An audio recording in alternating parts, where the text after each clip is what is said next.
Existia um santo da igreja que dizia que o poder da ressurreição de Cristo está embutido em sua palavra. Ou seja, todas as vezes que nós proclamamos a palavra de Deus, ela se manifesta viva, poderosa, eficaz. É a palavra de Deus que continua sendo a causadora da nossa manifestação, da nossa vida. É a palavra de Deus que guia os nossos passos. É a palavra de Deus que deve guiar a sua família. É a palavra de Deus que guia a sua geração eleita.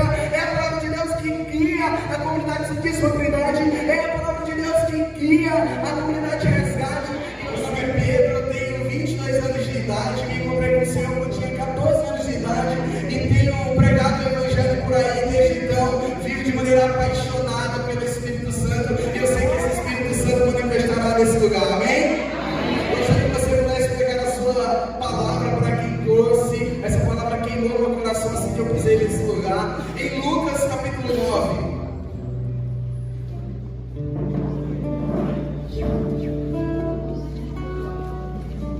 Lucas capítulo 9.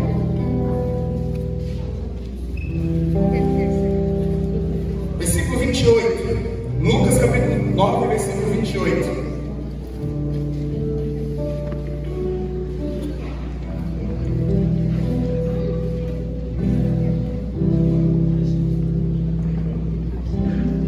Acompanha aí, igreja. Mais ou menos 8 dias depois dessas palavras, tomando consigo a Pedro, João e Tiago, ele subiu a montanha para orar. E enquanto orava, o aspecto de seu rosto se alterou, suas vestes tornaram-se de fulgurante brancura.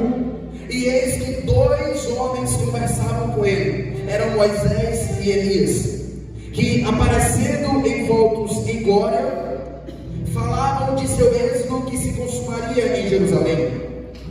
Pedro e os companheiros estavam pesados de sono. Ao despertarem, presta atenção, viram sua glória e os 2 homens que estavam com ele. E quando estes iam se afastando, Pedro disse a Jesus: Mestre, é bom estarmos aqui. Façamos, pois, 3 tendas, uma para ti, outra para Moisés e outra para Elias. Mas sem saber o que dizia, ainda falava quando a nuvem desceu e os cobriu com a sua sombra. E ao entrarem na nuvem, os discípulos se atemorizaram. Da nuvem, porém, veio uma voz dizendo: Este é o meu filho, o eleito, ouve-o. Ao ressoar essa voz, Jesus ficou sozinho. Os discípulos mantiveram silêncio naqueles dias, a ninguém contaram coisa alguma do que tinham visto. Palavra da salvação. Se você tiver a sua palavra, beija a sua Bíblia. Uma cadeira de plástico, por favor, para mim. Dá uma grande salva de palmas para a palavra do Senhor. Preste atenção, igreja. Existia um santo da igreja que dizia que todas as vezes que nós lemos a palavra de Deus com fé e devoção, nós temos o poder de voltar ao jardim do Éden e escutar os passos do Senhor caminhando ao nosso lado. Existia um santo da igreja que dizia que o poder da ressurreição de Cristo está embutido em sua palavra. Ou seja, todas as vezes que nós proclamamos a palavra de Deus, ela se manifesta viva, poderosa, eficaz. É a palavra de Deus que continua sendo a causadora da nossa manifestação, da nossa vida. É a palavra de Deus que guia os nossos passos. É a palavra de Deus que deve guiar a sua família. É a palavra de Deus que guia a sua geração eleita. É a palavra de Deus que guia a comunidade Santíssima Trindade. É a palavra de Deus que guia a comunidade Resgate. E eu sei que essa palavra irá falar ao seu coração. Ergue seu braço direito comigo, Espírito Santo de Deus. Diga mais uma vez: Espírito Santo de Deus, eu te dou toda a autoridade para o Senhor derramar sobre mim todo o entendimento necessário para entender a sua palavra. Olha para cá, igreja do Senhor, presta atenção. Nós estamos diante de um povo que sempre foi marcado pela fidelidade de Cristo. Eu quero que você preste atenção. Durante toda a história da humanidade, durante toda a história das Sagradas Escrituras, Deus sempre foi marcado por permanecer fiel ao lado do seu povo. Deus sempre foi marcado por permanecer fiel, mesmo em meio às incertezas, mesmo em meio ao deserto do povo, mesmo em meio à infidelidade do povo, em meio ao Egito.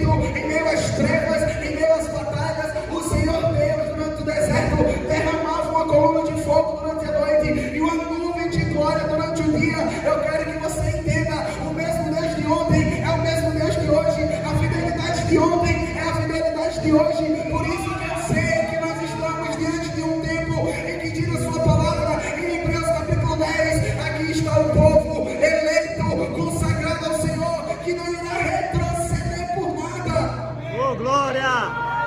Olha para a pessoa que está do seu lado e diz: Deus é fiel. Não olhe para ele e diz: Ele continua fiel. Olha para cá, eu não sei como está a sua expectativa para essa noite, mas a minha expectativa não está em homens, carros e cavalos, como vai dizer o salmista. Está no nome do Senhor que fez o céu e a terra, e esse nome continua sendo fiel para fazer aquilo que um dia prometeu. Vai dizer a sua palavra em Números capítulo 23: por acaso o meu braço está encurtado diante do povo? Eu quero profetizar aqui a casais e a famílias que já não sentem mais o toque de Deus na vida de vocês, na provisão de vocês. O braço de Deus não está encurtado diante da tua história e sofrimento, criatura. Eu quero que você entenda uma coisa. A palavra do Senhor vai dizer em 2 Timóteo capítulo 2: mesmo que nós permanecemos infiéis, Ele permanece fiel, porque Ele não pode ir contra a sua natureza. Diga comigo, aleluia. Diga comigo, esse é o meu Deus, que não me abandona, que está comigo no dia bom e no dia ruim, ao entardecer e ao amanhecer. Preste atenção, nós estamos agora em Lucas capítulo 9, eu preciso que você preste atenção, porque nós iremos falar desse Deus que é fiel, amém? Amém? Nós estamos aqui diante de um contexto muito particular diante das Sagradas Escrituras, e para mim é uma grande responsabilidade pregar sobre isso, porque eu consigo ver o agir de Deus, a epifania do Senhor e a revelação da sua glória nessa palavra, e eu sei que Ele revelará segredos das suas palavras para nós nessa noite. Preste atenção. Na transfiguração do Senhor, nós estamos em um contexto em que o povo estava marcado por uma tristeza. Estávamos em um contexto dentro dessa palavra que nós acabamos de ler, em que o Senhor vai dizer aos seus discípulos, o Senhor vai dizer aos seus apóstolos, o Senhor vai dizer à comunidade de resgate, o Senhor vai dizer à geração eleita, o Senhor vai dizer à comunidade de Santíssima Trindade, o Senhor vai dizer a todas as pessoas que aqui estão, que para nós o seguirmos, nós precisaremos tomar a sua cruz e segui-lo. Nós já sabemos e estudamos isso desde o tempo de nossos avós, que é necessário nós tomarmos a sua cruz e seguirmos, sim ou não? Mas isso gerou na mente do povo, na mente daqueles apóstolos, uma tremenda confusão, porque para eles Jesus iria vir como um grande salvador poderoso, como um rei, ele ia vir como um grande imperador. Ele não entendia, aqueles apóstolos, aquele povo não entendia que para seguir a Cristo ele também precisaria abraçar o sofrimento, ele também precisaria abraçar a cruz. O que eu quero que vocês entendam é que poucas pessoas percebem versículos anteriores. Os versículos estavam tristes, estavam abatidos. Os versículos anteriores vai dizer que as palavras de Jesus foram como fatos marcados na alma daqueles apóstolos. Ou seja, quando você está diante de uma situação, de algum fato que aconteceu na sua vida, as palavras que as pessoas lançaram contra você, contra seu filho, contra seu neto, contra seu amigo, contra a comunidade, contra a igreja, isso marcou o seu coração, isso feriu o seu coração, isso feriu a sua amizade, isso feriu a sua família. Nós nos deparamos quase que diariamente com palavras que são lançadas contra nós, até mesmo de dentro da sua casa, dizendo, até mesmo através do seu esforço, dizendo que você não precisa mais ir para a igreja, que você não precisa mais para aquele grupo que só faz gritar. Nós escutamos quase que diariamente pessoas lançando palavras que ferem o nosso coração e ficam marcadas no nosso peito, e nós lembramos até o dia, a hora e até a roupa que nós estávamos usando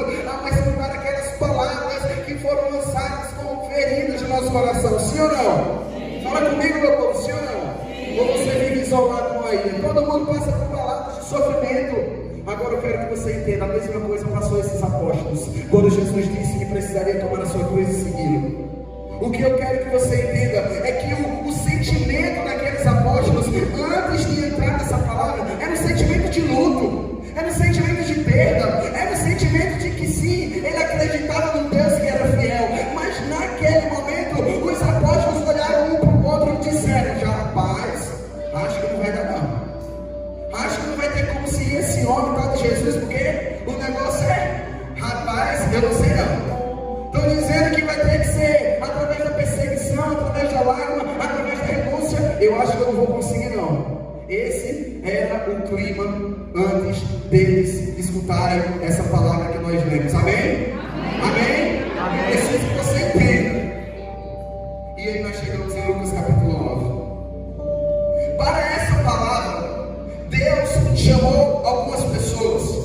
Nós entendemos que todas as vezes que Deus chama um povo, todas as vezes que Deus chama uma geração eleita, todas as vezes que Deus chama uma comunidade, todas as vezes que Deus chama uma paróquia, todas as vezes que Deus chama uma família, um jovem, uma alma, Ele sempre tem um propósito por trás. E assim como fala a sua palavra em Provérbios capítulo 31, tão poderoso e tão importante é os frutos daquele que eu chamei, é o tempo que eu derramarei sobre ele os meus frutos. Ou seja, comemorar 10 anos nessa geração eleita é vocês entenderem que 10 anos dentro das Sagradas Escrituras significa plenitude, significa completude na obra humana, porque 10 vezes o Senhor falou em Gênesis capítulo 1 que haja luz e a luz foi feita. Por 10 vezes o Senhor falou para um homem chamado Moisés, para ele escrever as 10 leis, as 10 leis e os 10 mandamentos que nós entendemos. O que eu quero que vocês entendam, meus irmãos, existe uma atmosfera de plenitude envolvendo esse carisma, envolvendo esse povo que transborda em um tempo de graça, que transborda em um tempo de renúncia, que transborda em um tempo em que você começa a entender quem você é e ao mesmo tempo as pessoas começam a entender quem é a geração eleita. Entenda uma coisa: quando Deus chama o povo, Ele sempre tem um propósito. Agora vamos voltar. Quando os apóstolos estavam naquele sentimento de luto, naquele sentimento de perdido, naquele sentimento de que estava infiel, meu Deus, será que eu vou seguir esse homem ou não? O Senhor chama algumas pessoas. O Senhor chama 5 pessoas. Diga comigo, 5 pessoas. Não, diga comigo, 5 pessoas. Vai dizer a sua palavra, imagina comigo, igreja. E aqui está aquilo que eu quero que você entenda. Estava Jesus subindo o monte. Estava Jesus subindo o monte, o mesmo monte que o Senhor lá atrás derramou essas mesmas leis. E o Senhor vai dizer que eles começaram a orar, mais ou menos como a gente estava aqui, antes de nós começarmos a pregar. Eis aqui, eles começaram a orar. Vai dizer que a oração foi tão poderosa, foi tão tremenda, que os apóstolos eles adormeceram. O que é isso dentro da palavra? Dentro daquilo que nós entendemos, aquilo que nós entendemos como o próprio repouso do Espírito. E aqui Deus está exorcizando esse sentimento, ou até mesmo esse pensamento de que o mover do Espírito Santo dentro da Igreja Católica não está na Bíblia. Deus está agora tirando de pensamentos de homens e mulheres que não acreditam no fluir do Espírito, não acreditam na oração em línguas, não acreditam no repouso do Espírito. Por quê? Porque Deus mesmo estabeleceu sobre isso para com os seus apóstolos. E eu sei, Senhor, que é vontade da tua igreja, é vontade do teu filho, é vontade do Espírito, que todos adormeçam no Espírito. Diga comigo, aleluia. Entenda uma coisa: quando aqueles apóstolos começaram, quando aquelas 5 pessoas começaram a orar, o negócio foi tão tremendo, que eles adormeceram. E aqui eu quero que você entenda: a primeira pessoa que estava lá, é claro, em oração, depois que Pedro acordou, era Moisés. Diga comigo, Moisés. Diga comigo, Moisés. A outra pessoa que estava lá era Elias. Diga comigo, Elias. Aqui eu quero que você entenda: Moisés, para nós aqui nessa igreja, significa a lei, significa a liturgia, significa os mandamentos que a igreja manda nós cumprirmos. Significa que nós estamos no monte em oração, porque um dia o Senhor entregou a lei a Moisés. No monte, o Senhor está nos ensinando nessa noite maneiras de permanecer fiel. Maneiras de permanecer fiel, porque primeiro Ele é fiel. Maneiras de permanecer fiel, porque Ele nos ensina a ser fiel. Porque pode você abandonar, mas o Senhor Deus não te abandona. Nessa palavra eu quero que você entenda: cada pessoa que eu falar aqui é uma maneira de Deus nos ensinar a ser fiel. Amém? Moisés e Elias, eu não quero me deter tanto, porque a própria palavra vai dizer: Moisés significa lei, Elias representa os profetas. Agora eu quero que você entenda uma coisa. Pedro, Tiago e João. Diga comigo, Pedro, Tiago e João. Não, abra sua boca, diga comigo, Pedro, Tiago e João. E aqui está, Deus me revelava isso há alguns minutos atrás. E eu quero que você preste muita atenção. Eu quero ser fiel àquilo que Deus me disse. Como você tem sido fiel? Como está a sua postura diante de um Deus que não te abandona? Como está a sua fidelidade diante do Deus que para todo sempre será fiel? Pedro, Tiago e João subiram naquele monte completamente abatidos, cansados, fatigados, pensando em renunciar, pensando em desistir. Se fosse no dia de hoje, era casamento em crise, problema no bolso, problema na mente, problema em todas as áreas da sua vida. A coisa começava a apertar.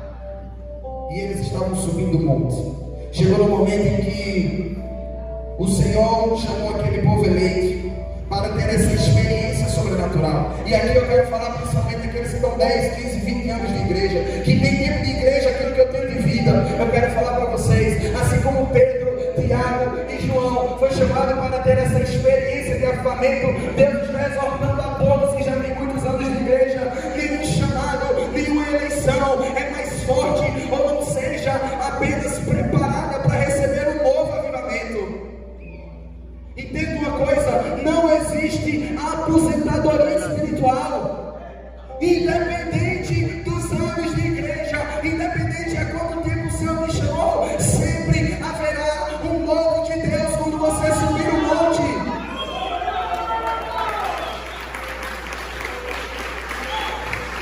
Mas é porque, você sabe, Pedro, é porque os anos estão se passando, não deixar os mais jovens. Meu querido, o profeta Joel vai dizer que os anciões terão visões, os anciões terão sonhos.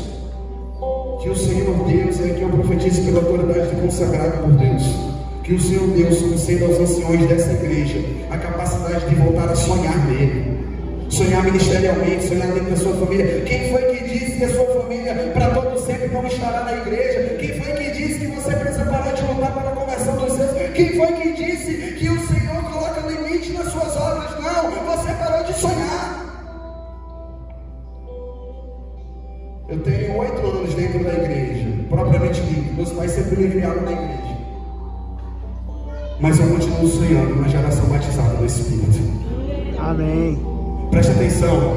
Quando aqueles apóstolos estavam subindo naquele monte, abatidos, fatigados, desanimados, permanecendo meio que aos trancos e barrancos, o Senhor chamou Pedro, Tiago e João. E aqui eu quero dizer para você,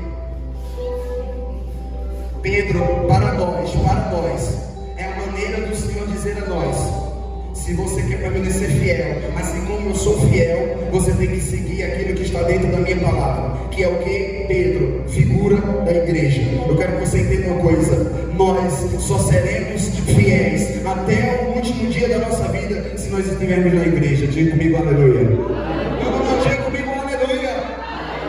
Santo Inácio de Loyola dizia: o sustentáculo do universo se chama Igreja Católica Apostólica Romana. Em Apocalipse vai dizer que o Senhor Jesus, Ele não virá nas esquinas. O Senhor Jesus, Ele não virá sobre as praças. O Senhor Jesus não virá sobre os movimentos fora. Em Apocalipse vai dizer que o Senhor virá sobre o templo, sobre a sua igreja, fundada pelo próprio Cristo, enviado para nós o seu próprio Espírito, que continua sustentando de papa em papa, de bispo em bispo, e hoje se faz uma em nossa presença através da sua Eucaristia. Eu digo uma coisa a você: nós só seremos fiéis se nós permanecermos fiéis à igreja de Cristo, e a igreja de Cristo se chama Igreja Católica Apostólica Romana.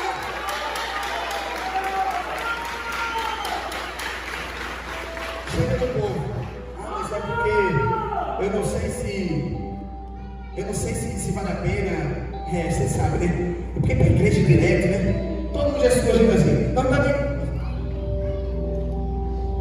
Se ele soubesse. Jesus.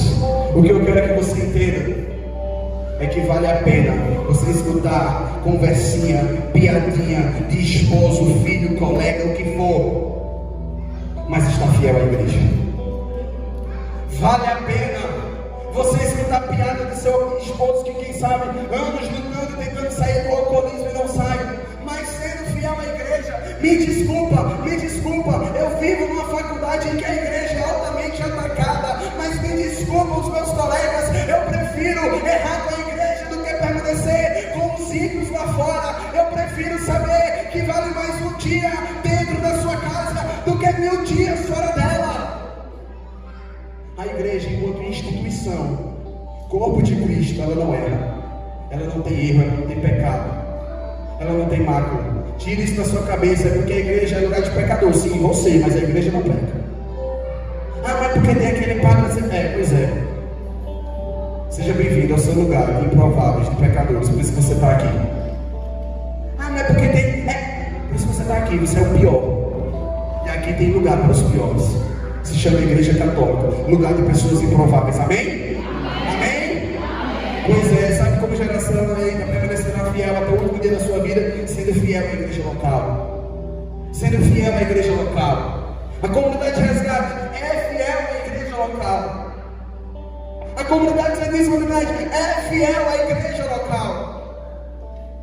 Nós só conseguiremos permanecer até o fim do tempo. Até, vixe Maria, no suspirar da vida, quando nós olharmos para trás e dizer, Senhor, foi muita coisa, mas eu permaneci fiel à tua igreja. Ah, quão bela é a tua igreja, Senhor. Os santos vão dizer que a igreja é a beleza de Cristo.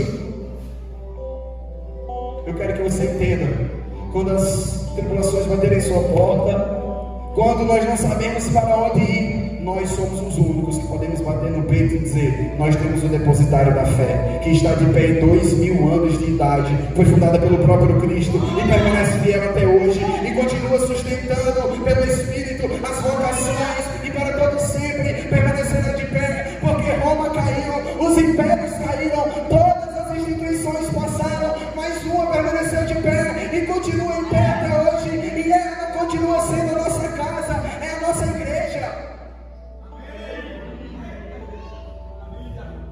Esse é Pedro, amém? Amém? Entende comigo, quero que você seja inteligente. Pedro significa a igreja, aleluia? Diga comigo, aleluia. Segundo personagem, Tiago e João, vamos dizer na hora aí, vamos lá. Nós iremos para os outros personagens que estavam no monte. Tiago e João. Aqui está uma beleza particular. E o Senhor me dizia, as maneiras de nós sermos fiéis, os meios para nós conseguirmos estar lado a lado de Cristo até o fim, assim como foram os mártires, assim como foram os seus apóstolos, Moisés e Judas. Primeiro é sendo igreja, e o segundo é sendo como João e Tiago. E aqui o Senhor me dizia, João e Tiago, eles eram irmãos. O que é que Deus me dizia? Nós só seremos fiéis se nós sermos como João e Tiago, família, unidade. Deus está dizendo, a fidelidade para nós sermos um até a eternidade passa pela igreja, mas também passa pelas famílias. Quantos de nós, e eu escuto isso diariamente, de jovem a velho, de 0 a 99 anos de idade, as famílias estão sendo atacadas, as famílias, ninguém mais acredita nas famílias, as pessoas dizem, mas o problema agora se separa, ninguém mais acredita nas famílias, e isso está errado. Nem mesmo nós, que estamos há um tempo na igreja, quantas vezes já escutei isso de pregadores, até mesmo de pessoas que estão há muito mais tempo que eu. É verdade, as famílias estão sendo atacadas, mas eu consigo olhar para rostos aqui, que eu sei que são mães, avós, esposas, que têm chorado no oculto no seu quarto, mas que não desistem da sua família. E eu estou dizendo para você, é sim, é difícil permanecer, é sim, é muito complicado ter um filho que não te responde, é muito complicado ser família, mas é na família que você vai permanecer até o último dia da sua vida, amém? Porque o Senhor projetou, quis Deus, quis o Senhor Jesus vir sobre esta terra, chamar 12 com Ele, e através desse gozo gerar multidões que chegou até nós e constituir a família. As famílias são os berços das vocações. Não tem sacerdote sem família, não tem pregador sem família, não tem nada sem família. Por isso que está sendo atacado por todos os lados. Sim ou não? Ou eu estou falando besteira aqui, ou sua família não tem problema, ela é perfeita. Maria, ou família de Nazaré. Todo mundo passa por problema na família, mas isso não é pretexto para você deixar de ser fiel. Por quê? Porque Deus é fiel. Diga comigo, aleluia. Diga comigo, aleluia. Todo mundo escutou. Mas eu prefiro orar sozinho. Eu prefiro orar sozinho em casa. Eu acho que eu não vou hoje não, porque em casa você sabe, né? Trabalhei muito. Você sabe que agora que eu casei, agora eu tô com os filhos, agora eu tô na faculdade, você sabe, né? Agora que você sabe como é que é, né? O emprego agora tá puxando mais no pescoço, a esposa agora tá brigando mais, o esposo agora tá reclamando na hora que eu chego em casa, você sabe, né? Pois é, criatura, a família não é pedra de tropeço, vão ser pro céu não, é meio de santificação para sua alma. Você está aqui justamente porque você deve levar o milagre para eles. Eu não sei como foi a experiência completa daqueles apóstolos lá em cima, naquele monte, mas eu tenho certeza que eles abatidos, eles estavam com expectativa para manifestar, para estar dentro da manifestação de Deus naquele monte. Eu sei que eles estavam subindo, dizendo: Senhor, como é difícil te seguir. Mas eu tenho uma certeza, quando eles desceram aquele monte, eles disseram: é impossível de deixar Jesus. Eu tenho dito isso: Senhor, é sim difícil de seguir, é sim, vale, custa muito, mas é impossível de deixar Jesus. Você roubou meu coração, e para todo fim eu quero permanecer fiel. Me desculpa, de que vale eu ter conhecido o Senhor com 14 anos e quando eu tiver 30 anos de idade, abandoná-lo, esquecer uma vida que eu tive com ele para trás e depois esquecer dele na sua igreja? Não vale de nada, só valeremos alguma coisa, os frutos terão efeitos se nós permanecermos até o fim. Está difícil, eu sei, é complicado, eu sei, é fofoca, é traição, é tudo de lado, é tudo do outro, mas eu sei que só tem um jeito, é estando fiel com Cristo Jesus até o último dia da nossa vida. Diga comigo, aleluia.